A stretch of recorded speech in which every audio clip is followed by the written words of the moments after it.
Hello and welcome to another video. This is Jennifer McGuire. Today I'm going to show you how to create a floating die cut panel. So basically there's a panel across the front of the card or area across the front of the card where you have die cutting that you can see through to the inside of the card. I'm going to show you two ways to do this. One's a little more complicated but looks really cool, and the other one's simpler, and I'll do that at the end of the video. I'm going to start with the blue card. It's a little more complicated but a very cool technique. And since my pencil line doesn't show up on the blue card, I'm going to demonstrate the technique on a white cardstock. But I did this exact same technique on the blue card, which you'll see in a moment. Okay, so I have a 4 1/4 by 5.5 inch top folding white note card that I've created. I'm drawing 2 pencil lines on the front. The spacing of these pencil lines is up to you. Anything between it is where we're going to have that die cut panel that you can see through. Okay, so I have my Big Shot here, and I do have a metal adapter plate in here just to help with really good die cutting. And I have a new die from Simon Says Stamp. This is called Stacked Stars. And I'm just arranging this on the front of the card and putting a little bit of tape to hold it in place. I'm actually going to die cut this twice so that we fill that area in between with these little stars. Okay, this is where the fun comes in place. You have 2 cutting plates that you use for die cutting. The first one we're going to line up with that top pencil line. So watch, the edge, that pencil line lines up with the edge of my cutting plate. So I'm going to line it up there. You'll see it lines up the edge of the cutting plate, lines up with that pencil line. This is so anything to the left of that does not cut, because you need 2 cutting plates, one below and one above, to do cutting. So anything hanging to the left will not cut, the stuff to the right will. Okay, so I have that one cutting plate in place. I'm going to put some tape on this so that this does not shift. Okay, so we're like doing a double partial die cutting technique here. Now I'm going to take the other cutting plate and I'm going to hang it off that edge and line the edge of this cutting plate with the other pencil line. So you'll see the cutting plates only sandwich the die in that little area in between the pencil lines. Anything to the left of that area will not cut. Anything to the right of that area will not cut. Only the area between the pencil lines will cut, because that's only place that the pressure exists between those 2 cutting plates. So I'm going to kind of push this through, making sure not to let the plate shift, and then start the die cutting and pop it through. Now, I didn't have any problems cranking this through. You can try it on your machine. I did this several times and it worked great every time. Okay, so now we can carefully remove the die and check it out. It only die cut between the pencil lines. So I'm going to do that again on the other side. You could have laid this die like horizontal on this and it would have covered that whole area between, but I really wanted to fill it with lots of stars, so that's why I'm doing it twice. Okay, so now I have positioned my die again over the remaining area. Again, I'm lining the pencil lines up with the edge of that cutting plate on the left, and then I'm going to take the other cutting plate on top and line up the edge of this with the pencil line on the right. So again, only the things between those 2 lines, where the 2 cutting plates are, will die cut. So I'm going to go ahead and hold those together while I push it through and then start cranking it. And it goes through very easily because it doesn't have much to cut. Now I can remove this and you'll see that I die cut again only between the 2 pencil lines. So now we need to cut the remaining area away in the middle. So I've got a knife here. This is a pen blade. I've been using this lately and have been really liking the shape of the knife tip, and you can just pop it back into place. I'm going to put down my T-ruler and I'm going to cut to connect between all of the little stars that are on the edges of these. I am going to remove my pencil line there first. And now I'm going to put my T-ruler down and I'm going to again cut between the stars so that we can cut away any of the area in the middle of that panel that we don't need anymore. So after I put the little cuts along that, I'm going to flip it over and do the same on the other side. Now you can see here that the pieces just easily pop out now that I've put that X-Acto line along the way. This really is simple to do. If you have a trimmer where you can kind of drop the blade and pick it back up, you could use a trimmer to cut between the stars, but it's a little tricky because these stars are tiny. You could do this technique with any kind of die that you may have, maybe a big heart, or you could do a big star or some border dies. Really, it's a fun technique. And it looks really cool because it's continuous. You have the top part of your card, the bottom part of your card, and just the stars in between. So I've cut my line right along the top edge there, and now I'm popping out all the pieces. It looks amazing. Now, if you find this is too flimsy, you could glue some die cuts of the star to the back of it to give it a little more stability, or you can put a piece of transparency behind it to give it a little more support. So I did the exact same technique with some blue-violet paper from Simon Says Stamp, and you can see it turned out great. Same technique, you just couldn't see the pencil lines. That's why I did it in white to demonstrate for you. Okay, so now we can move on to the rest of the card. I wanted to show you how I created that moon. So I wanted a dimensional silver glitter moon. So I have a piece of silver glitter paper and a piece of white craft foam. I have a large circle die here, and I'm just going to run them through together so I can cut them both at once just to save some time. Now I want to cut this into a moon. I should have adhered these together before I die cut. I didn't think of it. I could have used like a double-sided tape. But instead, I'm just going to put some adhesive on the back of the silver, put on top of the craft foam, and then put the die down again, but offset. And this creates the perfect moon. The die cut machine does kind of flatten your craft foam, but it does pop back up over time. Okay, so now that this moon is ready, I'm going to adhere it to the card so that it adds kind of some support to that delicate area in the middle where we did that die cutting. I really love how this die cutting looks, but again, you can give it extra support with a piece of transparency or acetate. But I'm going to leave it wide open. Okay, so I have my moon here. I'm going to put some strong double-sided tape just on the bottom of the moon and on the top of the moon so that we can adhere that to the solid areas of the front of our card. I like to use strong adhesive for this, like this Be Creative double-sided tape, because I want it to stay put. Now I decided first, before putting that down, that I wanted to add some shimmer to this background. So I'm using some sheer shimmer spritz, that's hard to say, and I'm going to spray it very close to my paper, only about 6 inches above, and I'm going to partially press the button down so that just some little drops come out. So if you only push it a little bit, like these little drops come out because it doesn't mist properly. So I can have some big drops and the mist of shimmer along the whole back of the card. You can also take the top off and shake it for some more big drops. So this is going to put a subtle shimmer over the entire background and some big dots of shimmer. I wanted it to look kind of like a night sky, so that's why I did that technique of putting down some big drops. Again, you spray fully to get a good mist, and you kind of spray partially to get those big drops. I went ahead and heat set that so that would dry, and look at that beautiful shine. I'm going to shine a light on it so you can see that shimmer. It's just gorgeous in real life. This is a great product.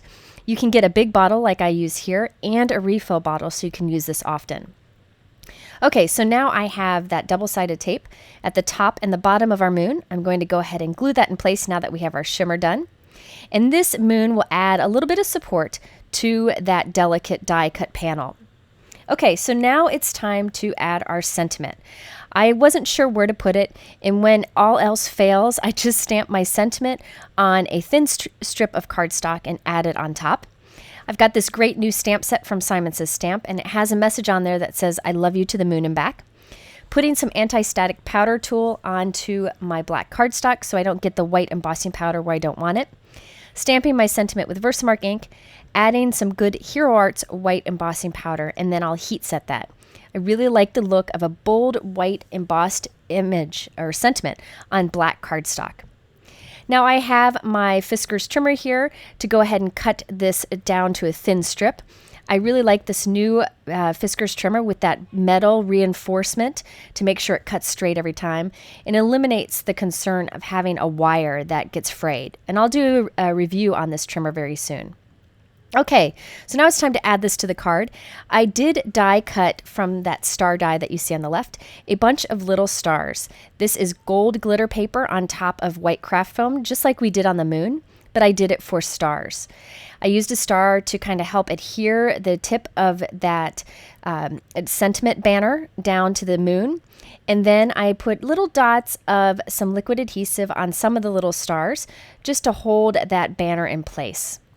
I also added more of those dimensional glitter stars with some Ranger Multi-Medium matte adhesive. This is a nice matte, strong adhesive, so if any of it oozes out the side, it will dry nicely. You don't have to worry about it. I also cut a piece of white cardstock to put on the inside of the card so that when you look through from the front, you see the white. You can write your message above and below that, and I love how you can see through the front of this card. Now there's one more thing I did on here. You see those little black enamel dots? I made those myself using a newer product to me. These are called Nuvo Crystal Drops. What I like to do is actually make a bunch of these dots earlier in the day or well in advance by putting little dots onto a craft sheet. You could also put it onto any kind of release paper from maybe a sticker sheet or double-sided adhesive tape. You just want something temporary that you can put little drops on. It squeezes out really round. It doesn't look like a teardrop shape when you put it out. Look at it, it looks like perfect little enamel dots, and you can do any size you want. I have some white, some silver glitter, and black here. I'm going to go ahead and make a bunch of these on here. Now you could do these dots directly onto your card. By all means, you can do that. But sometimes I'm unsure of where to position them. So by making these like faux enamel dots ahead of time on my craft sheet, I can let them dry, take them off of the craft sheet, and then glue them onto my card. And I can make sure I get the positioning right. But if you feel really confident about it, you can just do this directly onto your card and you'd be okay. Okay, so now I did this last one, which is the silver glitter. I like to tap it before it dries just to kind of settle the dots, but look how beautiful and round they are. Now I let these dry for quite a few hours so that they would be nice and complete before I took them off. And look at how easily they just kind of pop off from this. Now here's a look at the 4 different kinds I made, and you can see they're perfectly smooth. They look like enamel dots. I think they're better than enamel dots because they kind of go a little bit flatter, so there's not too much bulk, but they are nice and smooth. So now I can just take some of the black ones and kind of play around with the positioning, and then I just use a dot of that Ranger Multi-Medium in the matte finish to adhere them into place. So they look just like enamel dots. They're going to stay put better because this is a stronger adhesive than most of the adhesive that comes on enamel dots. And I got to choose the location because I made them on my craft sheet first. But again, you can just put these directly onto your card. Okay, so now we have completed the kind of more complicated technique where I did the double partial die cutting on the left. Now it's time to do the technique on the right, which is simpler. I have another 4 1/4 by 5 1/2 inch note card that I've created here. This is from a light gray Simon Says Stamp Fog cardstock, which is a beautiful light color. I'm going to use my trimmer to cut about 1.5 inches out of the center of this so that I can have my floating hearts right between those pieces in the middle. So you can see where the floating panel will be. I have some dark gray cardstock that I'm going to put stick-it adhesive on the back of. This is a double-sided tape that's very thin. It's really good to put this on the back of cardstock before you die cut. That way, after you do your die cutting, you will have adhesive on the back of it. Since it's thin, it die cuts nicely. So I'm using the Simon Says Stamp Stacked Hearts die. This is like the star one I used earlier. And I'm going to die cut both of these. So I'm going to die cut this twice. Okay, so now the adhesive is on the back of this already. So I'm going to take the release paper off of the back of the heart die cut and just lay it on top right across that opening. The nice thing about stick-it adhesive is it doesn't like really stick well until you press it down. So you can put it down lightly, see if you like where it is, and then press it firmly where you want it to stick. So I'm just pressing on the outside of this panel, not on the inside, because I don't want to stick it to the inside of my card.